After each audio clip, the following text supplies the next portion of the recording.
very interesting. So this is standard French team. Yep, the French. I surrender. No. I surrender. It's like Canada there. First. But I think it's good for us to maybe start talking about the bans, because the bans, we already finished the bans. It was so quick. Like a Carly, as well as the Rakan and the Lee Sin, all wanting to get on top of your backline, having Arcane Shift available to you whilst you got that Glacial Fissure from the Brom, you can be able to disengage fairly easily. Not to mention Explosive Cast, but you know, the main two things we're looking at right now, because primarily Brom and Ezreal are going to be playing together, is that little combo being able to kite backwards. But I'm excited for this game. And Akali coming through, Orianna, Lee Sin, Rakan, Kaisar, a little bit of a squishy team. Perhaps I think if Game Lord can get ahead, they can potentially just kind of squeeze out a game just in terms of the attrition war. They will just mostly outlive a lot of these engages and just have the HP spare to finish them out. But Singularity, not a bad team whatsoever. They are very, very strong, and I think this is a team that's confident in their own abilities, especially on that Lee Sin, especially on that Kai, to get ahead early on and start putting in the work.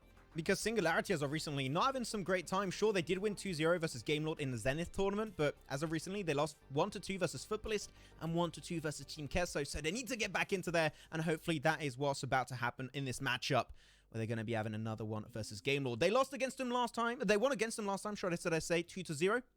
Now it is vengeance time. Let's see if they can take this second game up against their foes, the French homies. So we'll see. But before we do get into any kind of early action, I think it's also a good time to say happy birthday to Sylvia Renee, who is the owner of Mobile Mayhem and able to help me on organizing all of this Wild Rift shenanigans. So I got to say thank you very much for all your work, Sylvia Renee, throughout the years with me. I really appreciate you, even though sometimes I do not show it because I'm a weeby boy and I do not like talking my feelings because feelings are scary. So yeah, just want to say thank you to you, and also thank you for all the subs that came through in the chat. I really appreciate you guys. It means a lot. But also what means a lot is for these players, to whoever's able to take it, it's going to mean a hell of a lot here, Blank. Yeah, exactly. Yeah, 100%. Big happy birthday to you, Sylvia. Hope you have a day full of mayhem and happiness, hopefully. But yeah, back and mobile mayhem happiness. Back to the game at hand in the bot lane. Got Rakan jumping onto Azure, who is just going to quickly walk backwards, try and get some damage back through. Is able to put a little bit, but trade definitely goes in the favor of Singularity here. Game Lord will just have to back off and also get pushed on the turret. Yeah, Game Lord. Top lane, however. Yeah, oh damn, actually, I was looking at the bottom side, I was like completely off. But yeah, top side Tara is going to be in a little bit of a tricky spot. And Moogli's going to be in this Malphite top lane position, which he has not been able to perform as well as I was potentially expecting in the past few days. So hopefully he's going to have a little bit of a switch up of mindsets and come into this one properly. I think that he is going to be part of the big win condition, because Malphite really, you hit that one-hit wonder ultimate, and there's just not much you can really do. You can't respond to it because it's such an instant ability. You just can't reflect to it just that quickly. So I think that this is a really strong draft, one of the strongest drafts in the past few days. And if they execute on it properly, I think that they could take themselves one of their easiest wins as of yet. Rakan going to jump on forward, but Azuri going to just jump away to safety. Zuikon's going to make his way potentially down there soon. But a lot of respect from these two teams. Not a different sort of gold whatsoever. So a very chill early game indeed. Yeah, at the moment, though, it feels like Tyros is just a little bit confused with where he should be and what he should be doing. I think he needs to get back to farming this jungle. If we look at this, he is halfway through, just got 4 now, quarter way through to 5. Already, Foray Difference is down towards the bottom lane. He's at level 5 already.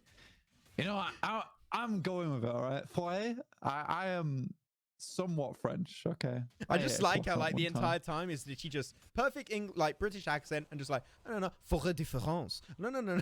Just like, wait a second. I could do a Yorkshire accent, be like, for a difference in the bot lane. For a difference, what the hell's that now? It's Tuesday, isn't it? That's stupid. There's no difference in the forest. They're all green. They're all trees. They're all trees, bro. What are you talking about? Mid lane looks like there's going to be a 3-man here. Razor, obviously, he does have that body slam that gets him away pretty damn quickly, so he should be okay. But they are setting up for a little dive onto the blue buff here. Wonderful goes in. That's fantastic. Oh my, what? Man, the combos of the CCs, the CCs of the combos, everything. Just, yes, give me more of that. I love that. There was literally no response. He could not even pop his clone for a second there on the Wukong, and that was an easy first blood gun away of Singularity. That they had no vision too in that position. I'm surprised it worked that good, actually. Yeah, very simple play there coming through from Team Singularity. Really nicely done too. And like you said, there was really no chance to react there because you have the knock-up come through Rakan and then Sonic Wave immediately afterwards into the Dragon's Kick, which actually functions. I know it's a knock-up. It's like a knock-up, knockback, but it functions as CC for a certain amount of time. So you can kind of, with that knockup from Rakan as well as a Dragon Kick, keep someone under suppression for a long time. On top of that, the Sonic Wave at low HP is just going to burst the hell out of you. Again, though, they are just farming, roaming. Tyros is having a pretty rough time of it in his own jungle. Yeah, he's not having some fun with the monkey boy here. He's getting bullied quite a bit. They are invading very, very heavily. And also the amount of deep vision coming out from Singularity alone is really good to just keep track of what's happening on their map, which I think is something they really need to do, especially up against Razor on this Gragas. The roaming potential of this champion is really insane.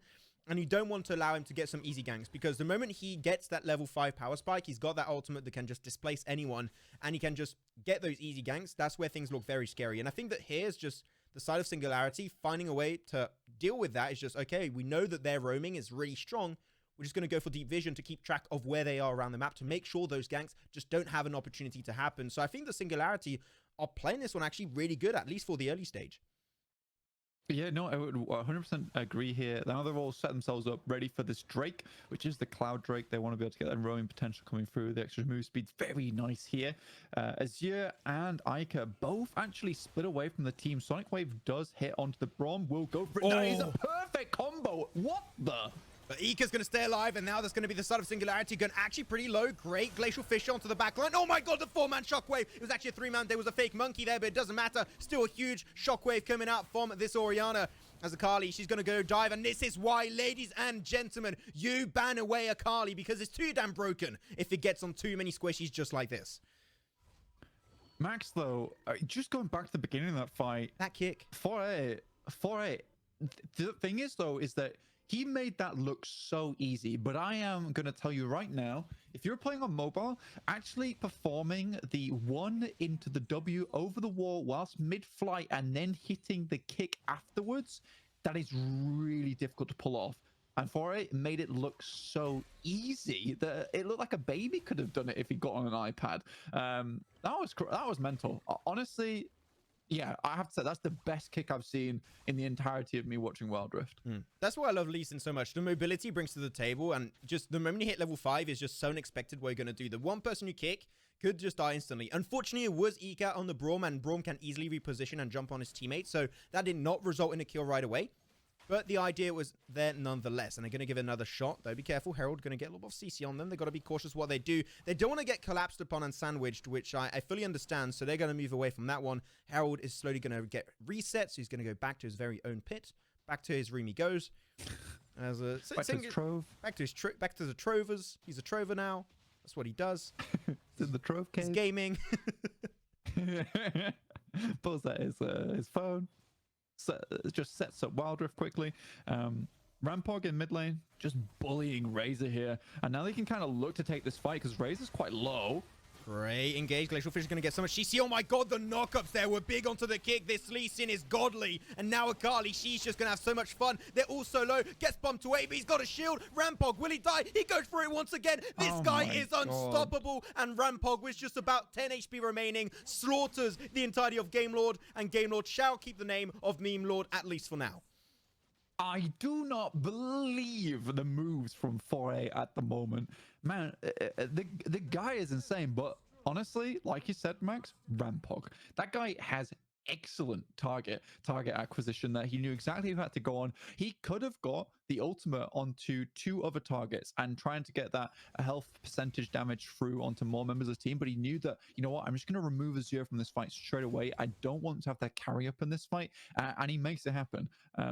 That's what I love about teams. I said it last time, is that when you need to have a plan and you need to be able to execute on that plan. So far, Rampog is playing on a hyper mobile champion that is super high skill ceiling and really making it look very simple. Easy peasy lemon squeezy, as we like to see. But, though, Rampog a little bit too deep. The Braum, that's supposed to be the tank, by the way, just not feeling like a tank. He's just getting melted. Gonna go for the re-engage onto Tyrus. Dude, bro, they're not even doing damage. They're just too scared, having to flash away. Tyrus like, no, get me hell out of this one. Good Glacial Fissure from Ika. Able to peel for the rest of his team of Game Lord. Lee Sin's got to be cautious too, but man, I'm going to tell you, it's a must ban. Akali is a must ban. If you don't ban it and you're beat and you're red side, sorry, you're throwing. It's a straight up throw. Yeah, I mean, that's 2 flashes away from Razor, as well as Tyrus, a heal from Aika. So, you know, next fight is going to be a lot easier. Tyrus doesn't have a flash to engage with. Specifically, it's really important to get that flash away from Razor, because now he can't do the flash body slam combo to initiate some of these fights. So very, very good stuff there. This just makes their team fighting a lot more difficult. And now, really, again, Team Singularity, they can set up for a big one. They can indeed set up for whatever they want. And next one is going to be Baron up in the next 45 seconds. Actually, no, it's going to be a little bit less now. Actually, 35 seconds is going to be up there. Carly on the top side. The thing is also, even if you're able to catch her out of position, number one, she can clutch you 1v2, 1v3 if she wants. And her mobility and also that Twilight Shroud makes it so hard to actually pin her down, which I think is why it's good to have this Malphite. And there you go, full on engage. All the CC that is available. They chuck it on top of Rampog. The Ezreal ult comes on through, not connected, but he will die regardless. A little bit overconfident, but now the backup is there. Tyrus gets destroyed. Monkey Meat is up for dinner. Into the Shockwave. That's an insane wombo combo coming out from the side of Singularity. And Game Lord, they are shivering in fear as they're getting dived under their second tower in the top lane. And it's down to only Azuri, and the meme lord himself is gone straight to the grave. That is an insane wombo combo. That Shockwave alone just won that fight for Singularity. You're wonderful. You are absolutely wonderful there. The grand entrance that came through on the 3-man to set up for the Orianna ultimate was disgusting. Let's not forget that Rampog was able to live for so long, and you were just talking about it, Max. I mean, it couldn't have been better timed. He drops down the smoke. He's able to live for ages there, providing time for the rest of the team to come through. They had to use the Malphite ultimate, the Cyclone, as well as a few little damage coming through from Razor as well. So the cooldowns just weren't there after the fight started, and it's an easy cleanup, and Rampog's happy to sacrifice his life for something like that. What a team fight. Blade of the Ruin King also has been purchased on Kai'Sa, which I'm not too much of a fan of, because I did talk about it. They did reduce the amount of AD you get from it, and it does delay your itemization, right? Not your itemization, sorry. It does delay your power spike, because you can't upgrade your abilities as quickly because of it, and you need to get an extra bunch of items to make up for that little nerf coming out in patch 2.1a. So I think in this kind of scenario, I'm not fully for it, but because they're in a leading position, they did give themselves a really good lead. I think it actually works. It's not too shabby, actually, in this kind of situation. So I do not hate it. But this Howard push in top, I may hate it a little bit. I'm not a fan, as a Rampog going to go for the push once again. Maybe looking for the 1v2, going to get bumped away. Double man ulted, and he picks it up regardless. Going to have to jump his way to safety. Knocked up in the air once again. It is a one-on-one trade, so they're really not lost too much. But at the end, he's maybe committing a little bit too much to these top side fights. I mean, he's providing so much pressure, though. They gained another mid tower for that. No mid towers have gone down on their side. He's just causing the rest of the team to have to keep rotating up. And look at the amount of attention that he's gathering, and the amount of damage that he's being able to provide for the rest of his team onto the turrets on the bot side and mid side. It's all right, going to be able to fall. That's going to be creating so much pressure with the empowered minions coming in the next few minutes. So they're actually looking really strong. And now the next Drake is just about to spawn. I'm going to check. It's going to be a Mountain Drake. A few shields. You know what? That could definitely help the win conditions for both of these teams. But Game Lord, a small shield like that is not going to save you, especially when an Akali is as fed as currently is the case for Rampog. He is doing just so much damn work. It is not even funny at this stage, and I fully respect him for what he's been able to bring to the table. But now next Drake, they're not. Are they going to start it? I thought they were going to reset, but no reset, which might be an opportunity for Game Lord, knowing there's another push coming out from the Akali on top. And they're going to be kicking into action. I mean, here there's only one path that you can actually get down from top side to this position, which is going to set up for a really nice grand entrance into the Orianna ultimate. Oh, good CC combos coming out. The Ezreal from a distance too is going to put them pretty low, but it doesn't matter. This is another fight where Singularity are just looking way too dominant. Another frag onto the Malphite. This Akali is absolutely shredding the competition. Rampog is going to be a little bit low, but he is not fearing it whatsoever. And that is just going to be an ace. Sure, they do lose your wonderful, a.k.a. Scowl, but it doesn't really matter, as this is not only the fight going their way, but potentially the entire game. Yeah, 10 seconds is more than enough time to take down this Nexus. Great game here coming through from Singularity. Fantastic stuff. Teleport comes through, a little bit of flexing on him, but good stuff. I really liked it. Honestly, I have seen, dude, Foray on the Lee Sin, Rampok on the Akali.